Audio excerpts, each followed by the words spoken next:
Nora Fatehi ने कर दिया ऐसा बड़ा काम कि पूरी दुनिया में उन्होंने भारत का नाम रोशन कर दिया। आखिर क्या है वो काम, आज जानेंगे। एक ऐसी लड़की जिसके बाल देखकर आप सर पकड़ लेंगे, और भारत का एक ऐसा काला सच जो सबको पता होना चाहिए। जानने के लिए देखते रहिए वीडियो लास्ट तक। फैक्ट नंबर 10, नोरा फतेही अक्सर अपने डांस वीडियोस और आउटफिट्स को लेकर काफी चर्चाओं में रहती हैं, पर इस बार वो किसी ऐसे कारण से चर्चाओं में है कि पूरे भारत को उन पर गर्व महसूस हो रहा है। नोरा फतेही भारत की पहली ऐसी बॉलीवुड स्टार बन गई है जिन्होंने भारत को दुनिया के सबसे prestigious football tournaments FIFA world cup में रिप्रेजेंट किया है। नोरा ने इस साल के फीफा वर्ल्ड कप के theme song light the sky में अपनी आवाज दी है। साथ ही उन्होंने इस गाने पर अपने शानदार डांस मूव्स भी दिखाए हैं, जो आप इस वीडियो में भी देख सकते हैं। आपको बता दें, फीफा वर्ल्ड कप के थीम सॉन्ग में शकीरा और जेनिफर लोपेज जैसी बड़ी बड़ी सिंगर्स ने अपनी आवाज दी है, इसलिए नोरा का सेम प्लेटफॉर्म पर भारत को हिंदी गाने पर डांस करते हुए रिप्रेजेंट करना अपने आप में एक बड़ी बात है। फैक्ट नंबर 9, आपको इंटरनेट पर लाखों शानदार आर्टिस्ट मिल जाएंगे, पर आज हम आपको जिस आर्टिस्ट से मिलाएंगे उनकी आर्ट आपके होश उड़ा देगी। मिलिए लैटिटिया केवाई से। वेस्ट अफ्रीका में लिवोरी कोस्ट के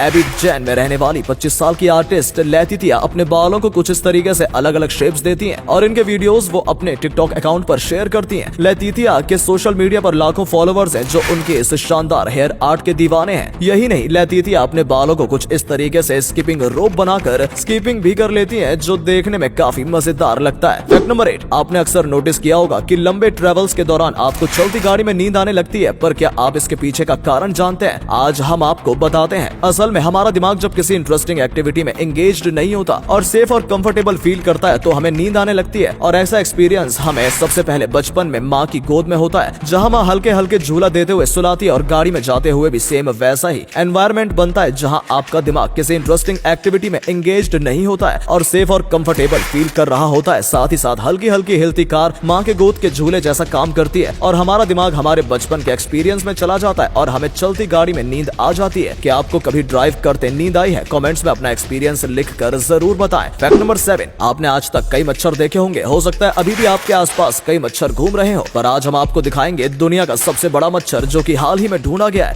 हम बात कर रहे हैं हॉलर्शिया मिकाडो नाम की स्पीशीज के इस मच्छर की। इस मच्छर को हाल ही में चाइना के माउंट क्विंगशेंग जो कि शेंगडू में है उसमें ढूंढा गया है। आपको बता दें कि ये इस प्रजाति का आज तक का सबसे बड़ा मच्छर है, जिसके पंखों की लंबाई 11.15 सेंटीमीटर है। यानी अगर आप इसे दुनिया का सबसे बड़ा मच्छर कहेंगे तो भी कुछ गलत नहीं होगा। फैक्ट नंबर 6, बिजली कटना अपने यहाँ एक आम बात है, इसलिए भारत में ज्यादातर घरों में आपको इन्वर्टर देखने को मिल जाएगा, पर अब ऐसे गैजेट्स मार्केट में आ चुके हैं जो इन्वर्टर के पूरे मार्केट को ही खा जाएगा। कैसे, चलिए आज हम आपको बताते हैं। सिस्का ने हाल ही में कुछ ऐसे एलईडी बल्ब तैयार किए हैं जिनमें इनबिल्ट बैटरी बैकअप आता है। जब बिजली आती है तो इन बल्ब्स के अंदर मौजूद बैटरी चार्ज हो जाती है, और जैसे ही बिजली जाती है ये बल्ब अपनी बैटरी बैकअप का इस्तेमाल करके कुछ इस तरीके से जलने लगते हैं। यानी अब इन्वर्टर का तामझाम को टाटा बाय बाय बोलने का टाइम आ गया है। आप में से किस किस के घर में इन्वर्टर मौजूद है? कमेंट्स में लिखकर जरूर बताएं। फैक्ट नंबर 5, आपने अक्सर देखा होगा कि लोग बिजली बचाने के चक्कर में पंखों को काफी धीमा चलाते हैं और एसी को भी कम स्पीड पर चलाकर कमरा ठंडा होने के बाद बंद कर देते हैं, पर ऐसा करके क्या वो सच में बिजली बचा लेते हैं? चलिए आज हम आपको बताते हैं। पहले के टाइम में पंखों को कुछ इस तरीके से रेगुलेटर से कंट्रोल किया जाता था, जिन्हें धीमा चलाने और तेज चलाने पर वो सेम ही बिजली खाते थे, पर आजकल फैंस रिमोट से कंट्रोल होते हैं और ये फैन धीमा होने पर कम बिजली खाते हैं। वहीं बात अगर एसी की करें तो एसी को आप जितने कम टेम्परेचर पर चलाएंगे ये उतनी ही ज्यादा बिजली खाएगा, क्योंकि कम टेम्परेचर पर चलने वाले एसी के कंप्रेशर को कमरा ठंडा करने के लिए ज्यादा काम करना पड़ता है, जिसके चलते वो बिजली भी ज्यादा खाता है। फैक्ट नंबर 4, ब्रेन हमारे शरीर का काफी जरूरी हिस्सा होता है। क्या आप जानते हैं कि आप अपने ब्रेन को अपने हिसाब से चेंज कर सकते हैं? पर कैसे, चलिए आज हम आपको बताते हैं। इंसान अपने ब्रेन के 80% हिस्से को मॉडिफाई कर सकता है फिजिकल एक्टिविटीज की मदद से। इस टॉपिक पर कई स्टडीज भी की जा चुकी हैं, और स्टडी में ये चीजें साबित भी हो चुकी हैं कि हम अपने दिमाग के स्ट्रक्चर, उसकी फंक्शनिंग को एक्सरसाइज की मदद से बदल सकते हैं और उसे और भी बेटर परफॉर्मिंग बना सकते हैं। तो अब आप वेट किस चीज का कर रहे हैं? फैक्ट नंबर 3, आपने सोनी के कई प्रोडक्ट्स देखे और इस्तेमाल भी किए होंगे, पर आज हम आपको सोनी के एक ऐसे प्रोडक्ट्स के बारे में बताएंगे जिसको आपने पहले कभी नहीं देखा होगा, पर वो एक टाइम पर काफी पॉपुलर हुआ था। हम बात कर रहे हैं सोनी के वॉचमैन की। सोनी ने इस डिवाइस को 1982 में लॉन्च किया था, जो कि एक पोर्टेबल पॉकेट टेलीविजन हुआ करता था। इस पोर्टेबल पॉकेट टेलीविजन में आप अपनी मर्जी का कोई भी टीवी चैनल देख सकते थे और इसे कहीं भी कैरी किया जा सकता था, जो कि इस प्रोडक्ट की सबसे अच्छी बात थी। इस दौर में ये बेहद शानदार प्रोडक्ट हुआ करता था, जिसे वेस्टर्न कंट्रीज में काफी पॉपुलैरिटी मिली, पर स्मार्टफोन्स आने के बाद इस डिवाइस की अहमियत कम हो गई और 2000 आते ही इसे डिसकंटिन्यू कर दिया गया। और अगले फैक्ट पर जाने से पहले इस फोटो को ध्यान से देखकर बताओ कि आपको कौन सा क्रिकेटर दिख रहा है। इससे पता चलेगा कि आपकी आंखें और आपका दिमाग कितना तेज है। आपको मिलते हैं 3 सेकंड। फैक्ट नंबर 2, अगर कोई आउटफिट ट्रेंड में आ जाए तो कुछ लोग उसे खरीदने के लिए अपनी प्रॉपर्टी तक दांव पर लगाने को तैयार हो जाते हैं, फिर चाहे ट्रेंडिंग आउटफिट पहुंचे जैसा ही क्यों ना हो। कुछ ऐसा ही हाल ही में देखने को मिला जब हेंस कंपनी ने अपनी एक टी शर्ट लॉन्च की। हाल ही में केचप्स के लिए फेमस हेंस कंपनी ने अपना एक विंटेज ड्रिप कलेक्शन लॉन्च किया, जिसमें वो ऐसी टी शर्ट्स बेच रहे थे जिन पर उनके केचप का दाग लगा हुआ था। आप मानेंगे नहीं, इस कलेक्शन से हेंस ने महज 15 ही दिनों में 250 करोड़ रुपए कमा लिए।